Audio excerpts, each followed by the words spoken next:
Hey guys, welcome to my channel. If you have not been here yet, my name is Charlene. If you're interested with the content that I post, please subscribe. It's free. And yeah, share with your friends if you find this helpful. A few days ago, I posted a video where Lord and I talked about rest, and we talked about having vision and pushing sometimes through the fatigue so you can achieve your goals. And I got a few questions from that, a few people who were sending me private messages, and I wanted to address a few things. First, rest looks different in every season of your life, right? When I was when I had first given birth to Talita, Lord was working until midnight, so that meant that I was home by myself and I could not rest. Like, I could not rest with him being at work, right? So I didn't have any family members here. We were freshly new in Canada, so we didn't necessarily tell a lot of people that we were here, and that made it hard, right, to find rest in the way that I'm finding rest now, because I just had to become creative. So for me to rest, it meant that I would put my baby in a stroller and we would go and walk for hours. Fast forward to a few years later, the season started changing and Lord was in school. So when he was in school, it's not that he didn't want to help me. He wanted to, and he did help me, but he was so busy. He would study all day he would work, all day from 9 to 5 p.m., finish work like around 6 p.m., drive to school, start school at 7 and finish at 10 p.m. He would get home like almost at 11 p.m. So again, I could not leave my child with someone, which was difficult once more, but it allowed me to create a new way for me to rest, right? So I'm not gonna take the baby and go for a walk at 7 or 8 p.m. Because I also had to work. So I had to work and then go to pick her up at daycare and come back at home.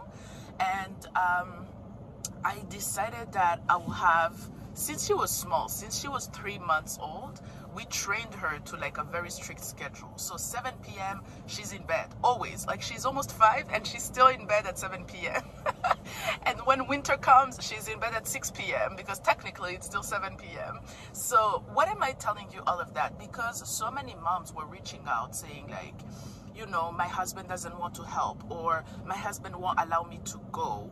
What do I do, right? And my answer to you is, find a way around that, and talk to your husband. Be respectful and talk to your husband in a calm manner. Maybe go out in a restaurant and decide to just have a sincere conversation and say, okay, maybe you will not allow me to go every week, but what is comfortable to you, right? Because at the end of the day, you both want each other's best, at least in a perfect world, right? You want each other's best, and you want to find a middle ground. It might not be what you want, right?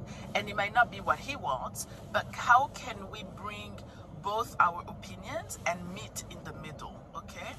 And I know, guys, I know that it's very hard sometimes. It's very hard to do. It's very hard to communicate calmly. But again, vision, right? Have a bigger vision. These difficulties will not last forever. These kids will not stay babies forever. You will not be waking up every night forever. Your kids will grow up. Your kids will start sleeping at night. Vision. Keep the vision in mind. Understand that this is a struggle for only this time, and things are eventually going to get better. Yes, you are tired. How can we work around it? Maybe you need to hire someone who will come and then stay at your house for a few hours, and you go and take a walk, or you go enjoy some times with your girlfriends. Another thing that I wanted to address, please, don't be fooled by social media. Don't see another couple or another girl, another mom going on vacation somewhere, and you think, or you say to your husband, oh, so and so goes here, but you don't let me go, da, da, da, da, da, da. Yo, that's like the recipe for failure. That's the recipe to kill your marriage. It is said that comparison is the killer of all joy, right? It will kill your marriage if you start comparing your way to other people's way. Why? Because you don't know what's happening in their family. The girl maybe went without her husband's approval. Maybe the person went and they had like a huge fight. Maybe they're in perfect agreement and they, you know, she has her husband's approval, and that's that, you know, for that season, for them. So just don't compare yourself with other people. Finally, my encouragement for you today is God's grace is sufficient for whatever it is that you're going through.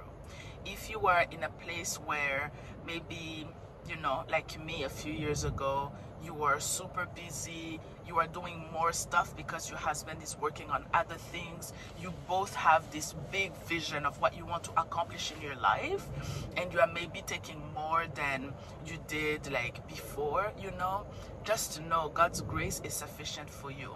If you're in a season where you know your spouse is working until late at night and he cannot be there and he cannot help you, then His grace will be sufficient. Then, you know, be creative. Ask the Holy Spirit, how can I find rest in these moments? And remember, your kids are a blessing. What you're going through is probably something you've prayed for. You have prayed for these babies. You have asked God, you know. So now it's time to put in the work. Ask God to give you a good attitude while you are putting in the work, you know. It is an honor to be a parent. It is a privilege. So remember all of that, you know. Have sticky notes in your home that reminds you of that, if that's what you need to do. But just to know that God's grace is sufficient for the season that you're in, okay? And please don't take this message and take it out of context. And you know, each case is different, right? But I'm just speaking in general, in a marriage where you both support each other, where you actually want to build this. You both are in for the long haul. So that's that. Let me know if you have more questions, and God bless you guys. Happy, what day are we? Happy Wednesday. It's a beautiful day, and yeah, cheers. God bless you.